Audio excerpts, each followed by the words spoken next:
Alright, ladies and gentlemen, we are back with MouseSports against Evil Geniuses, and EG sent out Hydra against Thorzane, which is another Zerg versus Terran. We are on Antigua Shipyard, which is in my opinion a really nice map, at least when you're observing Terran versus Zerg. Sheth, how do you feel about playing on Antigua against Terran? Well, I think it's tough. I think it's definitely a Terran map if you had to get right down to it, but there are hopes for Zerg, and I mean, Hydra has one of the best EVTs in the world, so if anyone came up with a way to like absolutely crush on this map, it's him. And Thorzane, we'll just have to see. He's a very macro-y player from what I can tell and what I've seen, with the nickname Spoon Terran, which I still think is hilarious. So I'll be interested to see what happens. Yeah, actually, I talked to a couple of Zerg players like Stefano, and they completely agree with you. The one thing that always makes me a little bit curious, usually when you have a Terran versus Zerg, people say that Ultralisks are really bad on most maps. And Stefano likes to use his Ling Infestor style on Antigua and transitions into Ultralisk. And I just have the feeling that Ultralisks are the better weapon of choice when you face a Terran on this particular map. Because the alternative, Brood Lords, is obviously really strong, but as it's a very huge map and you mostly have cross positions, it's kind of hard to rescue your Brood Lords once the Terran player gets a very good anti-air. So is that a point that is really valid, or do you say that still Brood Lords are the better choice on Antigua against Terran as a Zerg player? Like you said, it's a really big map, and the same thing with on Tal'Darim. It's hard to cover all of your expansions. Especially as a Zerg, I mean, your first three are also hard to cover. If they drop your main and drop your third, it's far away from each other. So you're gonna have to split your army if you want to be time effective and save your bases. But now when you take a fourth, it's even farther away, like so far away. And then if you're attacking with Brood Lords, you can't split your army because then either your Brood Lords are defenseless or your army is defenseless. So what makes Brood Lords on this map so weak is that once you have them, they drop both your expansions, and they turtle on their 3 bases, or their 2 bases even. And it's very hard to come back because the Zerg really lose a lot from those drops. And with Ultra Ling Infestor, you only need a few Lings, maybe an Infestor at each base, and you can leave them there, and your Ultra Ling is still so very strong. So that's in my opinion why it's very strong in this map. I'm not sure if it's stronger than like just staying on Mutiling Bane for pretty much the whole game. But I really don't have a great answer for this map besides all-inning, to be completely honest. So I'm really interested to see what Hydra does here. Yeah, it's going to be really interesting. And those two definitely have a history as well. We have Hydra against Hydra against Thorzane with Hydra versus they Hydra. both won a best of 3. They both won a best of 3 so far, and which is kind of interesting. So in maps they are tied 2 against 2, and that's going to be a pretty interesting match. And Thorzane, well, the matchup against Zerg is actually his weakest one, but he's still at a win ratio of 58% with 80 wins to 60 losses. So that's quite impressive. Doesn't sound like a weak matchup. Yeah, exactly. He's just that good. Darn you, Thorzane, darn you. Well, this will be cool. Thorzane doing that three command center thing that that Puma did. Let's see if he can manage to play a little bit better, or not die to an early all-in. We'll have to see how that works, though. Hydra playing very just standard, putting guys back on gas, getting his speed, scouting with those 2 Lings. And he finds out there's no command center down there, so it's kind of a good tell. If it's me, you want to leave those 2 Zerglings somewhere on the map hidden. So we'll see if he either brings them back or does that. And then as a Terran, you obviously want to just poke in front and try and deny scouting, deny your opponent moving out while you expand twice even.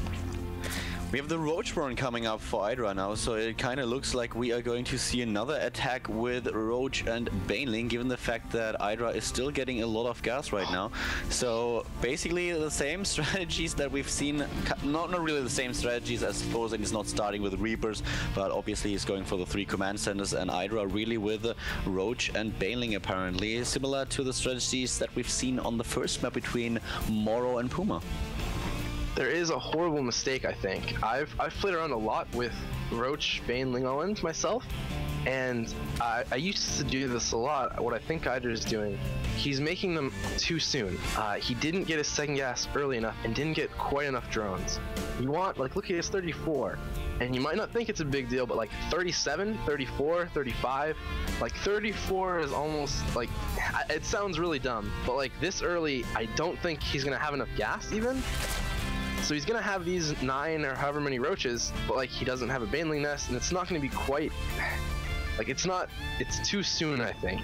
Like he's not gonna have quite as much as I think he should. I know it really doesn't make sense, but it's like a difference of maybe 10 to 12 zerglings. Like his larva difference should have been used for a little bit more drones, and then you wait for an extra injection style, and he's gonna move before he has that extra injection style, I think. So we'll see that, but just notice the difference in amount of zerglings, and even 1 or 2 roaches difference, and we'll see though. And also depends on if Thorzen keeps Hellions out on the map or brings them in. It's gonna be exciting. Yeah, definitely is going to be very exciting as Hydra is now moving out. Ooh. And in the early stage of the game, it might well come down to just a few units missing. We have the first tank already in position, and look at the timing for Siege. Siege will be done in just a few seconds. It will be done in time, I think. Sheth, Hydra is in so much trouble now. Well done, Thorzen. Applause, golf clap. This is gonna be sick. I just gonna GG right now. He's not even gonna attack me if I bet. Look at that, the tank is doing so much damage, and he's focusing the banelings. Most of the banelings are already dead, and he's defending. He's defending so well. This is amazing. A really nice build by Thorzen. Oh yeah, this is how it should be, man. Those Zerglings are late. They're not with the original fight, and then GG.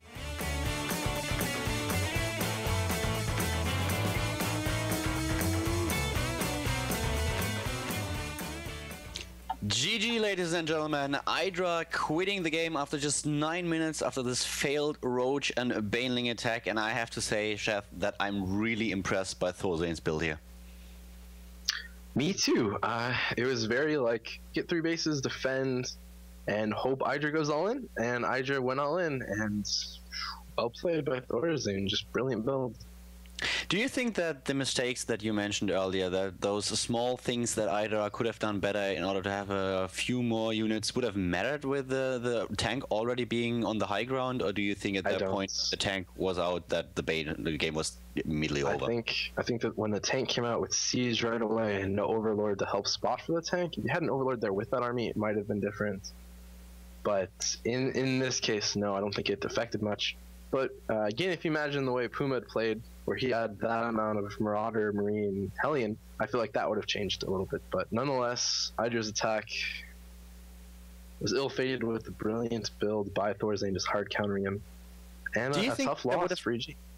Yeah, you're right. So EG is now behind with 2 points already. But the one thing that I'm wondering about a little bit is the tank. Well, Thorzen showed the tank when the roaches were just a little bit too far up front, so they just got one shot. And Hydra in this second, he knew, okay, there's a tank.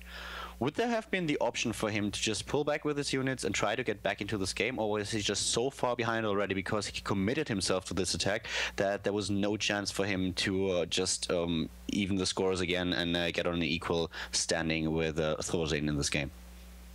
Well, the beauty of a tank opening, or the downside of a tank opening, is you can't be aggressive for a long time, and you're not going to have map control. But your macro is going to be amazing, especially with those 3 command centers. So while Hydra had a very low chance if he ran back, he did have a chance. It's just very difficult to come back from that situation. So yeah, it would have been a better call to run away. But I think Hydra didn't know that the second tank was going to be there. He didn't know how much of a defense there was, and he just didn't want to play from behind. He wanted to at least try and even it up by attacking. But in this case, it just ended the game flat out. Yeah, Thorzen played that really, really well. And as already mentioned, MouseSports is up with 2-0 against EG, and that's going to be really tough on Evil Geniuses, especially with their standings in the league right now. They lost all 3 clan wars, so the next game is so important for EG.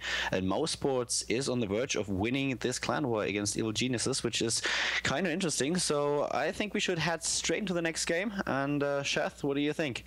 Who's going to take the clan war with that amazing lead for MouseSports early on? Let's see. Let's do it.